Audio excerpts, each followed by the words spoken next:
Hi, I'm Delit. I love cross stitching, and I'm excited to share with you some things that I recently bought to help me with the projects that I want to accomplish, and one that I would like to start. So we'll just go ahead and I'll show you those things, and that will be fun.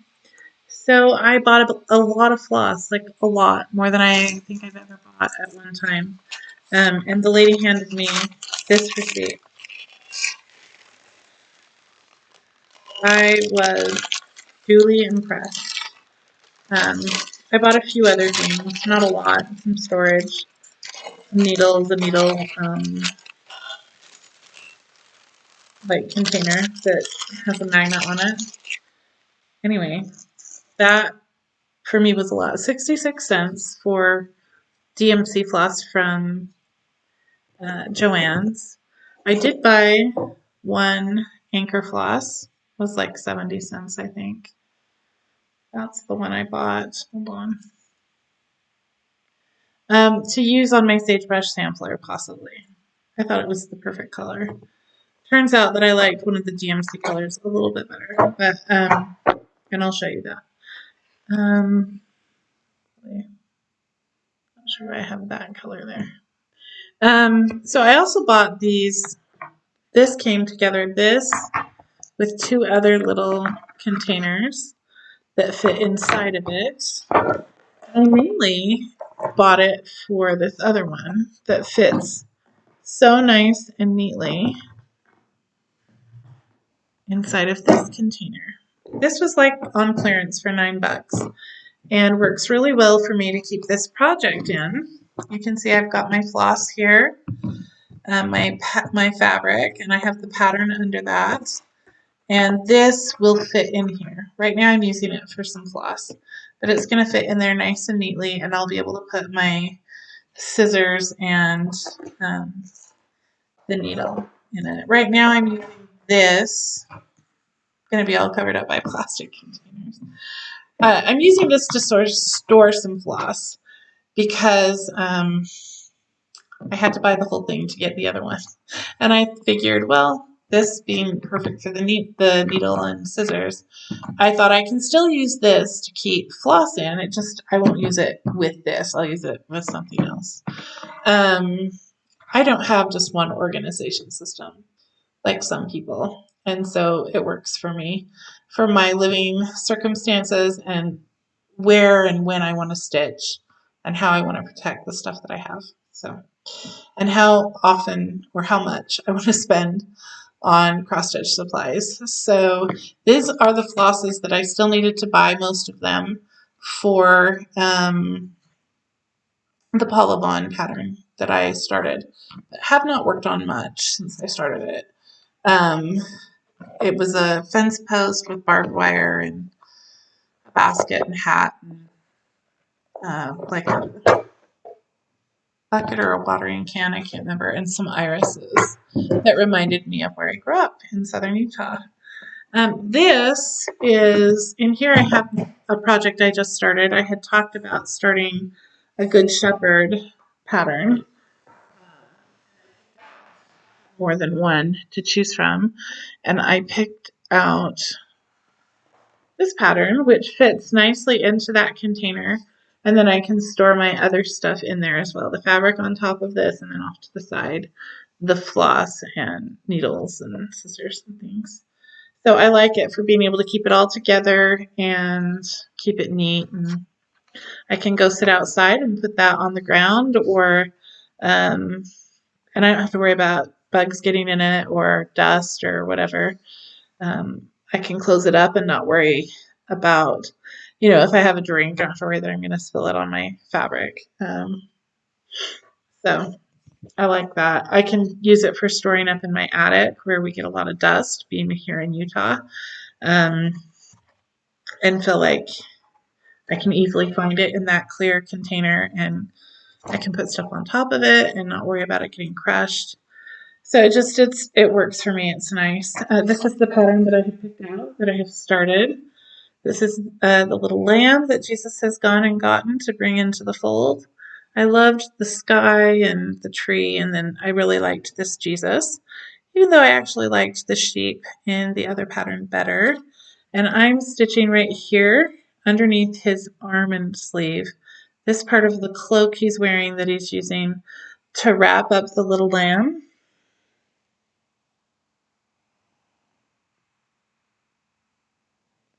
And here it looks kind of gray, but the thread I'm actually stitching with has kind of a green color to it. So my floss is in this container.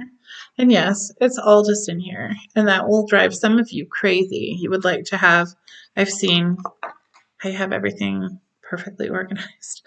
You've got your thread all cut and ready to go for everything, for the whole project. And that's probably why when you show your update videos, you have a lot more stitched than I do. But so anyway, here is my thread. Can you see? I guess to you it looks gray and you can't tell. To me it has kind of a green color. Maybe that's not coming through. It's 3022. That is the beginning of my Good Shepherd pattern. So I have enjoyed going and stitching on that and getting started. I'm excited to make progress with it. Let me show you. I do need to iron the fabric. This is Belgium linen 32 count from MCG Textiles. I saw somebody had some for sale, not this color necessarily. I think this is silver. And I thought, oh, I want to get that. Haven't gotten it yet, but I did think I want to get that. I start in the middle of the pattern and stitch from there. I don't go in a row across. Again, that works well for people who like to be highly methodical and organized about their cross stitching. And I know I have seen from your videos how much joy and pleasure you get from that. I don't think it would give me the same experience. Just different personalities. Here, I'm going to show you. It's probably why you have your fabric all ironed when you get started. So, here we go. Upside down.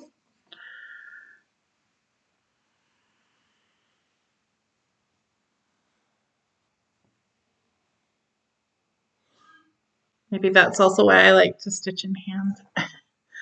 Very comfortable. I enjoy it. It is a little easier on your wrist to use a hoop or a frame if you're someone who suffers from something like that. Stitching in hand is a little harder on your hands that way. Here's the other thing that I started. Well, I bought this floss when I was there.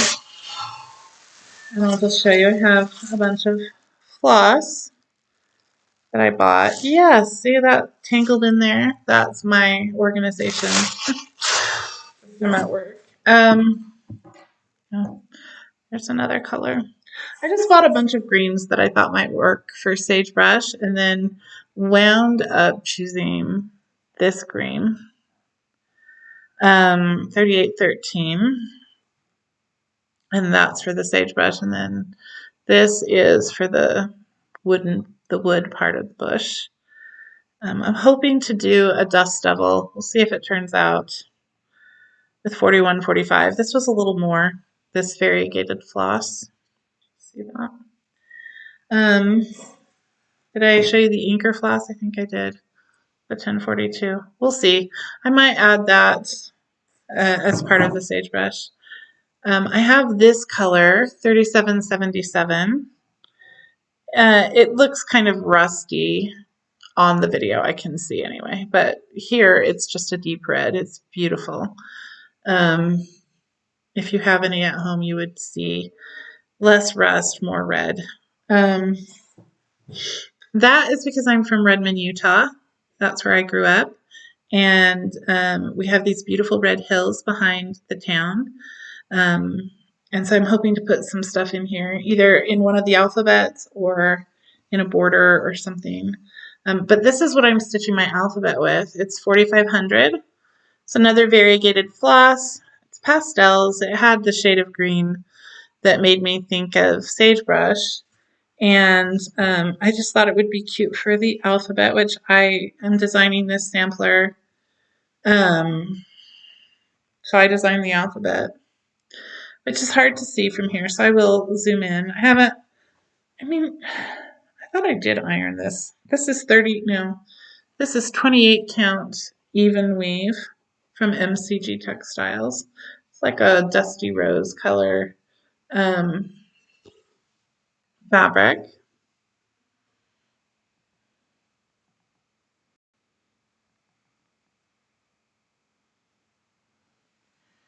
Two strands over two threads. So the W was what I did first.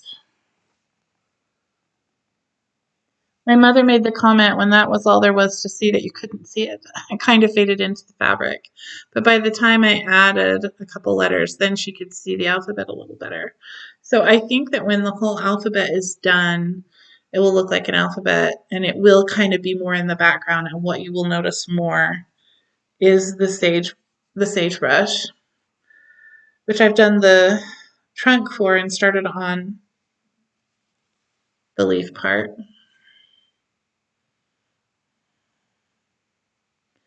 But I was really happy with it when I stitched it. Now I'm not sure.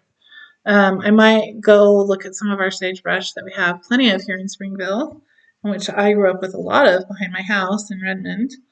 But I might go have a look and make sure I'm really happy with what my sagebrush looks like.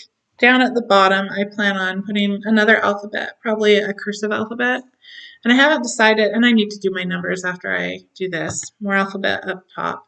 I am going to have some borders. I don't know that I'm going to have a border that goes all around or where the border will be, and add other things in like quail, jackrabbits, a rusty old can. What you would see if you went to Redmond around the red hills behind our town that it's named for, and walked around among the sagebrush and the hills. And that's why I have the pink fabric for the soil that you see a lot down in Sevier County, Utah. Um, Anyhow, I may need to buy some more floss for that sampler, depending on what I want to do. I guess some creams and whites if I don't have the cream or white that I need, or whatever color I need. So that is what I have already started. And then I do have one more I have started. This is not what I normally would pick to store a cross stitch project in. I had it and stuck it in at the time. It's enormous and not remotely practical, but it stayed in here for a few years because I haven't bothered to put it in something else. But it has kept it dust free, and it is the project that I can find most easily. It is not the one that I have worked on because I can find it most easily, even if that might have been the idea. This is a kit, and I have almost no kits. I did start on a kit. That was my first project. It's called Stitch Shots. And this is, like I said, 20 years old. It's Old Faithful at Yellowstone National Park. I got it as a souvenir when I went to Yellowstone in 2003 from Kind Stitchworks, designed by Walter Kind. And it's a black and white chart, symbols and such. And he designed it way back in 1998, actually. Kind of old. So this is the fabric. It looks like I've put a few other projects in there. No. Maybe I'll show you one of them. So this is, I think I might need to look at the pattern to know which way to show this to you. 1 second, yes, that's correct. Okay, so this is the lodge. This is the roof of the lodge. So I've just started working on the lodge part. Oh look, it has the needle and everything. So that's all I've done is that shade of brown that came with the project. It comes with its floss like this, already organized. Isn't that so nice? So that tells you that was probably $9.75 DMC. That looks like that one anyway. That I have a lot more work to do is what it tells you. It came in this package. And look, they even have this nice little thing you can put on the back when you frame it. Isn't that nice? I'll have to make sure and keep that. Here's the ad. It cost 12 bucks. That's not bad actually, but back then I would have thought it was a little bit much. But here's the address. I don't know if you can write to them and still get designs. It had a phone number on here. I don't know if they still use this phone number. Maybe if you're someone who even has a fax number. I don't know if you can read the fax number. Anyhow, Kind Stitchwork. It had the photograph chart floss fabric. Oh, and it came with the needle. I love it when they do that, especially with kit. Here's what it looks like finished. Look, there's a little tour bus and this nice little, oh, I love the wood border that I'm going to have. So anyway, I've just been working on this lodge at Old Faithful. Here's Old Faithful in the background. And there's some trees and beautiful blue sky. If you've never been to Yellowstone, you should go. It costs a fortune to get in. Pay it. It's worth it. I went and I didn't feel well, so I didn't even get to go and see hardly anything. But I saw buffalo. Don't get out of your car. Don't go up to the buffalo. Be careful. Just be careful. But anyway, it was a beautiful place. I love that. I saw a moose off in the distance. I was happy to not see a bear. And for when I went, it was not so long after that fire that had devastated Yellowstone. So there were still lots of trees that were like gray and without leaves in this one area that I went to. And it's 20 years now, so I wonder what that would look like. Anyway, I thought I would, since this was stored in there, I thought I would show you this. I made this for my niece. I've even written this. I did this 6 years ago, and I have not given it to her. But I've written that it's for her.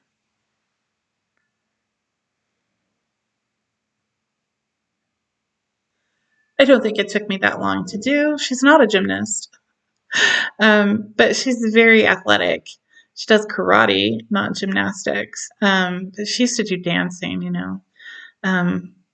She's wonderful. I love my niece. I don't know why I didn't finish this. I think I was going to put it on like a bag, like on the outside of a bag for her to carry stuff in or whatever. But now I'm not sure what I'm going to do with it. Like if I should frame it. I don't mean not give it to her. I'll give it to her. But I just don't know. She's getting older now than she was six years ago. She would have been younger. So that's a pattern that I got off of the internet. Without showing you the pattern, how about I show you the website? I don't know if you can still get it there. You'll have to freeze the frame if you want to write that down. Anyhow, I thought it was really adorable. And look, I just discovered a whole bunch of needles. That's good. And some floss. Because this is how I often store my projects. It's just like this.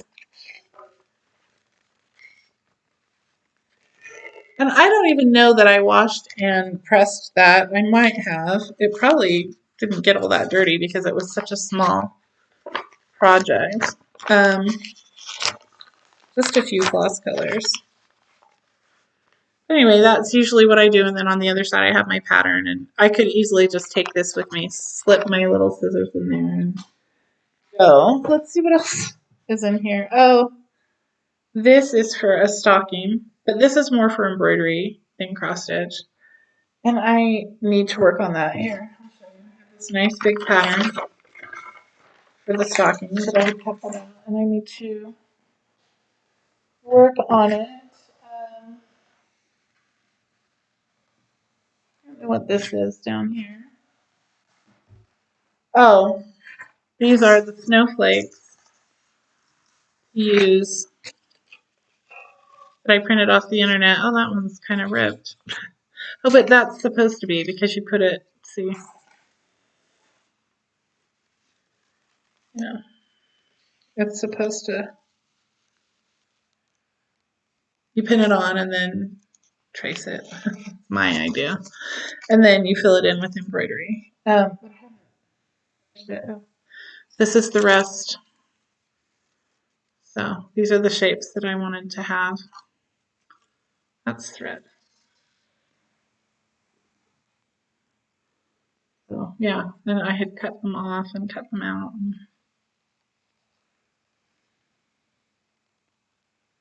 So that's how that's supposed to work. But anyhow, I have one that I have already been working on. And when I say working on, I mean I started it, got frustrated, stopped, and have not worked on it in a while. So I've not started this other one. I think this is just the other side to the one I started. And maybe I decided either I finished tracing those and they're just in here. That's what I think. Okay. And then I already traced somewhere else. I'm dropping things on the floor. Excuse me. Pick it up while I'm thinking about it. So this is a beautiful shade of red, 817, if you're looking for one. That looks a lot lighter than it should. Well, I don't suppose it necessarily looks lighter on your computer. It looks lighter in my screen. But anyhow, that, I don't know if that is. So that maybe is this shade here. Anyway, this is a project that could have been kept in better shape, it looks like. Oh, the fabric is dirty. I used tape on the sides. I'm not at all happy with that. This is a bigger size needle than the size 28. In fact, I don't even think that's a 26. I think that's a size 24 needle, like my mom uses, that nice big eye. And so, but it was a really pretty design I was doing. So this is a horseman with a person. This is supposed to be kind of like the tree. You're supposed to have another one there and frame it, and there's like a pretty border and whatever. I really should probably have left more space for finishing this off. But there's enough. It's just barely enough. So it's not going to be all that big when it's done. I'm really sad at the shape that I have kept it in for how much work it took to do. It's monochromatic. It's a Dover publication that's from. But at least I know where it is. Now I can work on it. Doesn't speak highly for my organization, which we will call storage instead of organization in that instance, since I didn't know where it was. But partly I didn't know where it was. I haven't been working on cross stitch for a while. And if I had been, then I would know right where it was. Okay, so I got that out to show you because I want to work on this some more. So that's why I got it out. Seeing that where I keep it, I thought, oh, I want to get that out. Work on my little lodge. I don't know what I'll do with it. I'll frame it and put it somewhere and remember my trip to Yellowstone and seeing Old Faithful. I loved it. It's incredible how it pops up. Then it pops up again exactly as planned, just like they say. It's exactly what how many things in life are exactly what people say it is? Old Faithful. It's exactly what people say. That made me so happy to discover that. Okay, here's the project that I want to start. I thought this was going to be like a 15-20 minute video. I told my mother that, but no, I don't think so. Anyhow, I went and looked through my Just Cross Stitch Ornaments magazines, and I love so many that are in them. How I was ever going to pick one. It took me a while. Spent some time on that. I think in the end, this is my 2010 issue. I picked this one right here.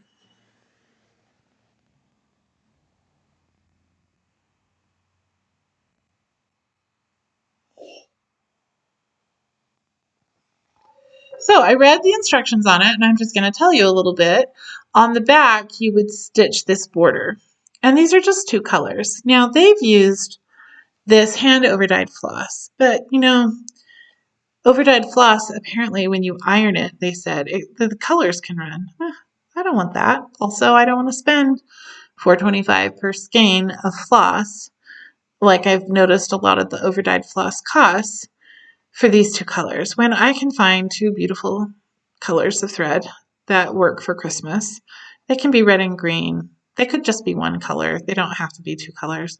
If I were going to make this for myself, it would be red on white or white on red or something like that.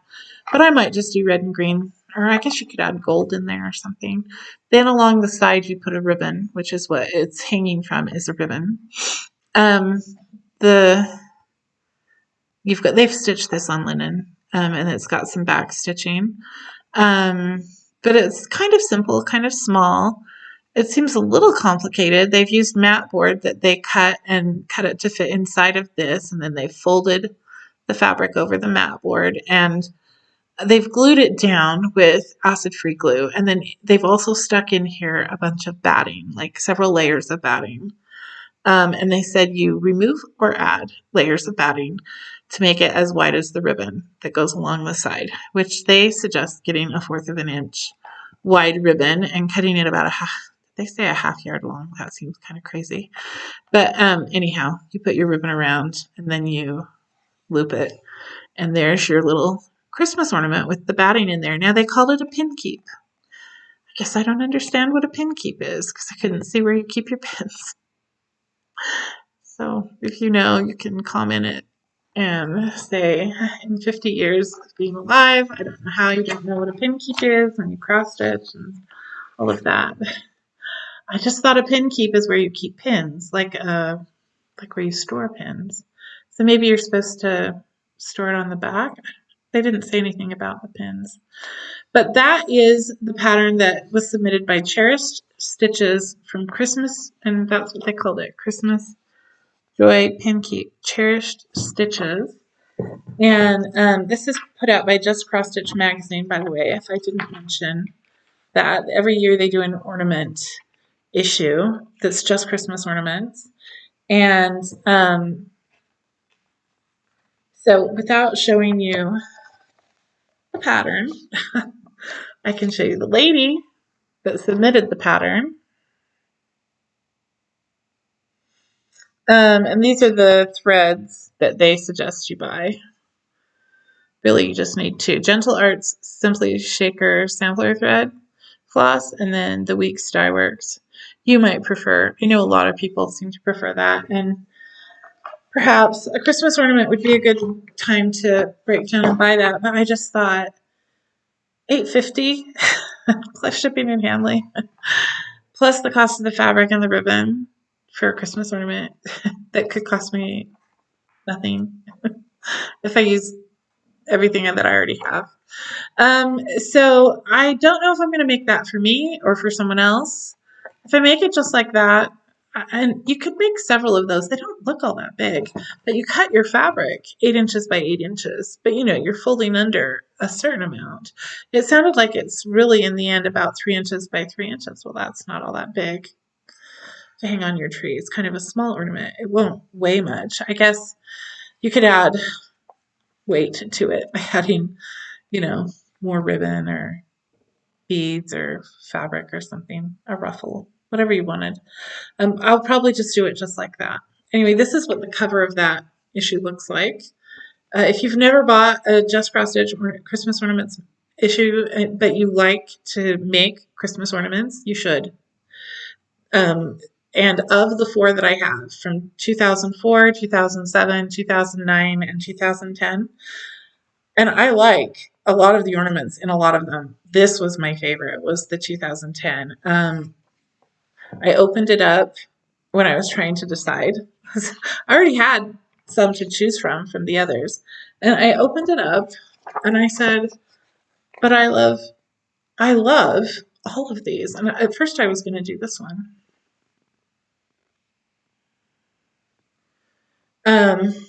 But then I just really fell in love with that little one. There was something about it that I really liked. But there were several on here that I was like, oh, but maybe I should do that. And why did I not do this? Partly because they had beads and I didn't want to have to go buy the beads. And there were others that were like Hardanger, and I want to try Hardanger, but I was like, oh, in the end, it's easier to just do the cross stitch and back stitch. And there were some that were more complicated in how you sew it together or put it together, or everything you have to do. And I just thought, realistically, this is what is more likely to get completed and hung on a tree. I have a Christmas ornament I started a couple years ago that I finished stitching. I just need to do the finishing off, and it was for my brother. So I should finish it off and give it to him. That's the first Christmas ornament that I've ever made with all the cross stitching I do. I actually haven't done a lot of Christmas stuff and no Christmas ornaments until I made that. So this will be like the first one, the second one I make, and if I make any for me, that'll be a miracle. I would like to do some Hardanger, like white on white, or red on white, or red on red, or white on red, white and red. That's the colors that I decorate with. So we'll see once I pick one of those out and once I get started. I'll let you have a look. So I think that's everything. What I really have been working on is my, this is the day sampler, but I'm not ready to show it to you because I had to unpick some stuff. So when I've made a little more progress, I'll show you some progress I've made on it. I just want to have it farther along before I show that to you, but I really have been enjoying that. That came from an issue of Just Cross Stitch magazine. So I highly recommend that magazine. They still publish it. You can still just buy it in the store or subscribe to it. You people who like the patterns that you just download, you can do that, I think. Look at the issue online and such and have it on your phone or Kindle or whatever you use. I don't do that. I like the magazine. They have wonderful designs and patterns, and they even do Halloween ornaments at Halloween and little Easter egg and other kinds of ornaments for Easter. So they have all the different holidays and occasions and lovely different things, you know, your harder projects, more challenging, your simple, small. So it's all very nice. I highly recommend it. And well, until next time.